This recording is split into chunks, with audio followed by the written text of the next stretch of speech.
Yeah, I mean, we knew going into the game that we've been decimated by injury, and we're going to have a bunch of young guys and a bunch of replacements in there having to play a significant and pivotal role. But at the end of the day, we didn't get the thing done. And it comes back to the same thing we talk about all the time, not the ability, but the consistency, explosive plays, and then turnovers. And then you're not going to beat a team like that, on the road, giving up explosive plays defensively. I thought we did a nice job on offense, and then turning it over 3 times and giving them extra possessions. So, there's not excuses. There's reasons, and we got to find a way to get this thing to the point where we're playing clean, consistent football and giving ourselves an opportunity to win the game. Questions? Start with Ben. Joe, you guys got the ground game running a little bit more. Colin got back to form. What do you see from him today? Yeah, I thought he was running with more physicality and pad level. I think you talk about his success running it, or his lack of success running it.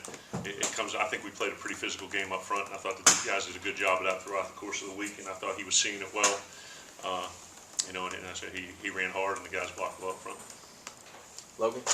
Joe, you had to piece the offensive line together. Just how early in the week did you know that was going to happen, and how much of those guys really worked together this week? Well, we knew from the beginning of the week that Greg was going to be out, and then we tried to go with Stu with a lower body, and it just didn't happen. So we knew we were going to start Tommy at right. We were going to start whoever had a better week of Story and LaQuinston Sharp at right guard, and then we had Cordavian Suggs up from the scout team working with the travel team, and then we knew there was a chance that Charles Cross was going to play as well. So had the idea about Greg, but was kind of hoping that Stu was going to be able to recover. So early in the week we were working those combinations. We'll go Brian and Tyler. All last week we talked about energy and effort. Did you feel like you had the same kind of energy and effort from your team today that you had last Saturday? I think we did. I think we played hard. I don't think we looked lethargic at all. I thought the kids came out of the locker room excited. I thought we competed. There's a difference between effort and execution, and I thought the effort was there. I thought the kids played hard. But you're going to look back, and it's a game of precision, not a game of effort. You got to have that. You got to expect that. And I think we've done a good job outside of one game this year, but it wasn't clean enough in any phase, for us to earn the right to win that game. Talked about starting fast and fell behind 14-0. What did you see as the biggest factor as to why you guys didn't start fast? I think we had 2 3 and outs on offense, and then gave up a couple scores, and kind of got our feet under us offensively. Started moving the ball and carrying that into the second half, but. I have to look at the tape to kind of significantly kind of identify what it was, but it certainly wasn't the fast start that we needed. Brian? A little late in the season, obviously, but Isaiah Zuber had a big contribution today. Is he a guy you could see in this last month, really ramping up? I think the past 2 games, and you saw him in the return game as well, the punt return and kickoff return, and then getting opportunities at both the slot and the X receiver position, and made a bunch of big plays. And that's kind of what we anticipated and hoped for entering the season, and a lot of it too is his familiarity with the offense. I mean, it's not as easy just to kind of jump in there and plug and play. And I think to his credit, even though the ball wasn't coming his way early in the year, he kept his head down, kept working, and now he's seen his opportunities increase. Tyler? What's Cam Dantzler's status, and what do you see from the 2 freshmen corners? It was upper body, and it was something that kind of built up during the week, and it was really a yesterday or a game day decision. So he was out, and then we. Had to play Jarion, had to play Martin.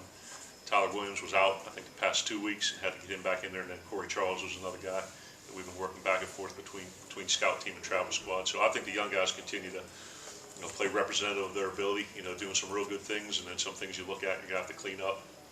But once again, it's 2 guys that are out there competing, they're fighting, they're talented, and they'll get better every snap that they're in there. Ben? Because tackling, I think that long touchdown they got to go up 3 scores. I think it was. There were a few missed tackles. Yeah. Wasn't necessarily as sure as it's been the last few weeks. What did you see maybe on that? I didn't quite see that one. I mean, I know the guy broke a few tackles. We didn't get the thing on the ground, but obviously we got to hit, we got to wrap and get those things on. They have big physical receivers, big tight ends. We just didn't get that on the ground. And I think the pivotal part was we scored that touchdown. Now the defense gets a 3 and out, and we throw the long ball to Steven, and he puts that thing on the ground. We're driving to make that a 2-score game there. So talk about margin of error and opportunities and turning over and explosive plays. I thought that was a pretty pivotal point in the game. Tyler, then Logan. I was going to ask about the tackles. No, Logan. Garrett only completed 4 passes at halftime. What did you see from him early in this game?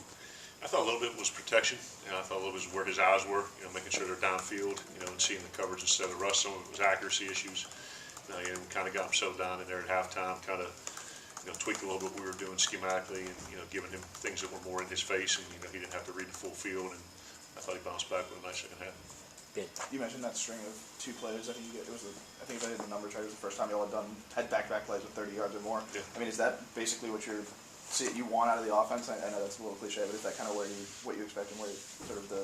I know it's hard to kind of separate, the fact that that we didn't win the football game, and I think we had outgained them up until the last series of the game. But yes, with a true freshman quarterback in there with some young guys, the explosive nature of the offense, Kylan running it well, them having to support the run with pressure or secondary, force, and then taking advantage of one-on-one matchups when it gets to where it needs to be.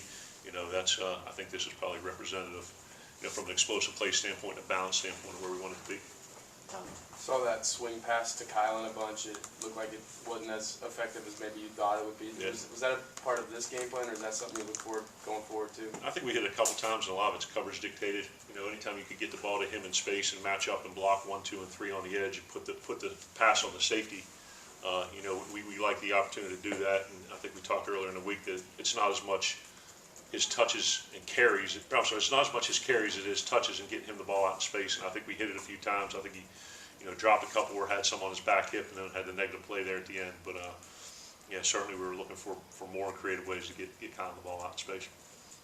4 straight losses now, but what was your message to the team in the locker room afterwards? Yeah, I mean, this isn't where we want to be, and this isn't what we're about, and we just got to keep plugging away. And really, the message was, consistency of habits and consistency of effort leading to consistency of performance and results on and off the field. And we embrace the fact that as a football program and as a team, that all the things that we do off the field, how we prepare during the week, and then what we do on Saturday have a correlation, that we're going to continue to improve. And we'll look at the film tomorrow, we'll make the corrections, and we got to move on to next week. So I think the leadership has done a good job keeping the team together. I think the kids see that we're fighting, we're scratching and clawing every single game. They're part mad and they're part, I'll say hopeful, because, they see the things that we do. We got to do them on a more consistent basis. Is there anything that you say differently? I mean, like Logan said, 4 games. Is it kind of hard to come up with things that you tell the team in the locker room after a game, or does that sort of come naturally? No, I think when it falls back on kind of your general approach entering the season, that it's going to be a 1-0 mindset, a singleness and purpose thing.